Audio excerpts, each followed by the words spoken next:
আপনি জীবনে যদি এমন ব্যক্তির সান্নিধ্য খুঁজে পান যিনি তার জীবনরথে বা জীবন বৃক্ষে এমন এক সারথিকে বসিয়েছেন যে সারথির হৃদয়ে কোনোদিনও চাঞ্চল্যতা আসে না, মন বিক্ষিপ্ত হয় না, মন বিষয়ভিত্তিক হয়ে পড়ে না, মনে সর্বদা সমত্ব বজায় থাকে।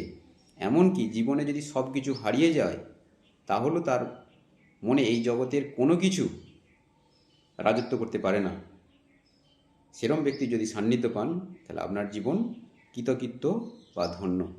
এনারা যদি মেডিকেল প্রফেশনের সাথে যুক্ত থাকেন, তা ছোট হোক আর বড়ই হোক, এনাদের সান্নিধ্যে আপনি যত বড়ই সমস্যা নিয়ে আসুন না কেন, যে সমস্যাগুলো থেকে আপনি কোনোদিনও বেরিয়ে আসতে পারছেন না, অনেক ডাক্তার দেখাবার পরেও, অনেক এক শহর থেকে অন্য শহরে গিয়েও আপনি সমাধানের পথ খুঁজে পাচ্ছেন না, হয়তো এনাদের দ্বারা আপনি রোগ মুক্তির পথে এগিয়ে যেতে পারেন, বা এনারা হয়তো আপনাকে মুক্তির পথ বলে দিতে পারে।